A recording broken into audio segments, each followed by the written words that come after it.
is just try to create a little bit more bend, Jackie. He's a little too straight.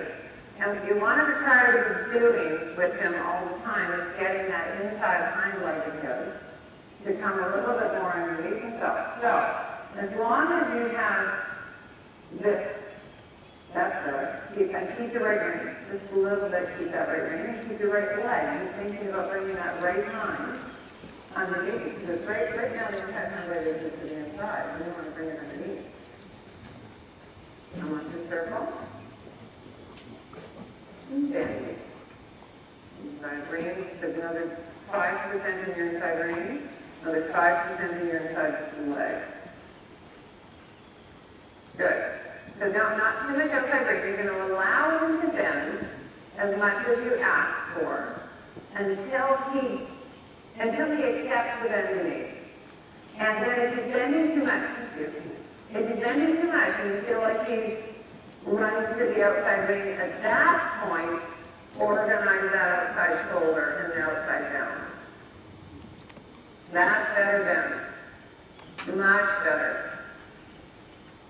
Super. Inside leg. Now. Bring them now. Still. There you went out through the outside shoulder instead of your dash dagger. So don't be happy when you put your inside leg on until you actually feel that inside hind leg come up under you a little bit and the rib cage give a little bit into the bend.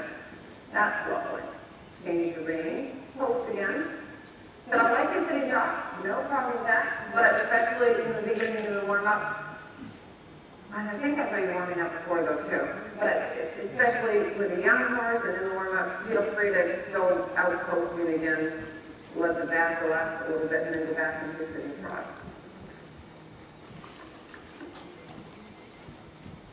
Okay, so I'm liking this. Keep the bend. I still want that neck bend. You're not supposed to be completely straight.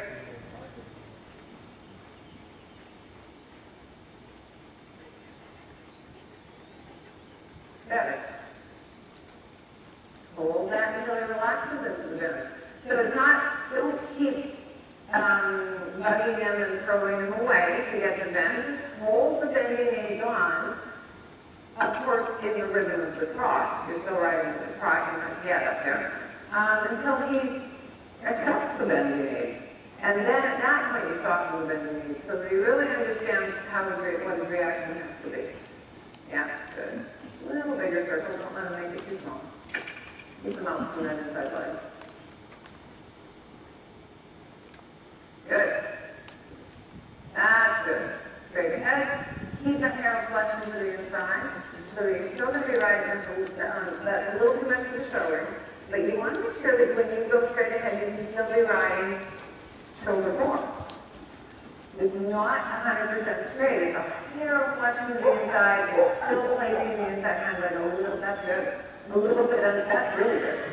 A little bit underneath yourself. Even as you go down that wall. It's not shoulder in yet, but it is. You get really picky about trying to ride him with just 2% of shoulder core all the time. Very nice. Good. Good. Plenty of your circle. And inside leg again. There you go. Good. And pick up your hand.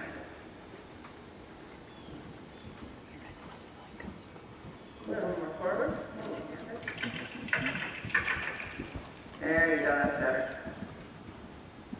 So when he goes a little against the bit there, then he was a little sticky behind through it. So just make sure that you've got the hind leg not sticky before you can't get him through it. The hind leg is holding against you. And that's lovely. Keep going. Keep going. Keep going. There you go. Good job.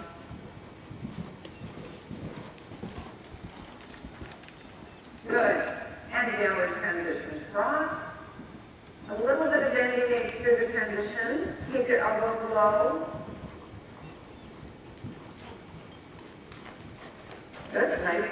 Nice correction again, because he did come against you a little bit, but again it was because he stopped slightly behind. I love that trot. Sit and try to do that forward trot. ride your canter transition with your inside leg stronger, so you're going to be riding your bending knees through the transition canter. Keep forward, forward, forward, forward, forward. Good. Yeah, well done.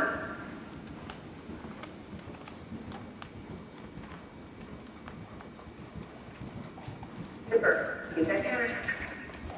Don't let those hind legs get slow. Good. As downward transitions, just try thinking about keeping in slightly the bending knees.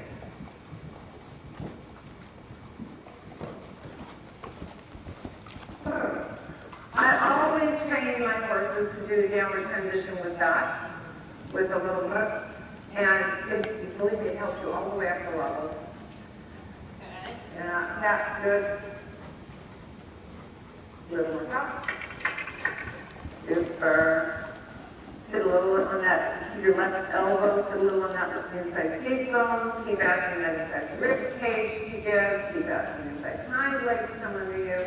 And then make, from that, when he really gives you that leg yielding feeling, from that you want to step into your canter, so that, and you want your canter aid to be more from your inside leg and less from your outside leg. The inside leg and those inside bending aids, that was lovely, keep them through, and just make you step into it. Your outside leg back needs to be part of the final aid, but that's not the aid that keeps them through in that transition. A little more canter again. Keep your left elbow closer to your side. Good, lovely canter. Good.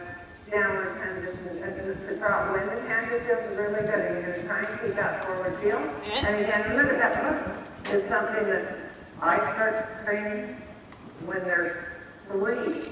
Yeah, well done. Good correction. Take the time out until the canter feels like you want to complete it on the bit, and then try and again the downward transition to trot. Close your knees, a little bit of bending. Okay, take your time again in the canter. Relax your knee a little bit here. And then close your knees into the trot. We're going to do it again. We're going to give them a break, but not until he does that transition on the bit. Good. Think about the canter. Inside seat bone, inside the leg. Nice ride. A little more canter. Good. And good again. We're going to do it one more time. That was better. You stay forward over that time in the downward transition. Bend your knees, inside leg, out forward. Now it's behind your leg. Go for it. Canter. Good. Better. Yeah. That's better. That's through. All right. And then just talk, and that's really nice. Talk him into the downward transition. He does want it. That's hard. That's okay. So and when that happens the next time, don't always correct it by going forward afterwards. It really is for him learning to relax into that downward transition. So you're just going to take, you really do have to take probably 20 of them until he doesn't go, get it? And it's got to be a very developing transition. The rule is, that's lovely, if he does the transition promptly, and then that was better, right? So if he does the transition promptly for you, then your job is to make the transition take as long as you need it to take to keep him through and relaxed and on the edge. You can walk and give him a little break. Good, walk on. Good. Keep walking. And he has to walk onto this as he steps forward. The forward. Keep behind the leg. Keep going. Walk. There you go. Now line. So the best time to push through the walk, he's the first level.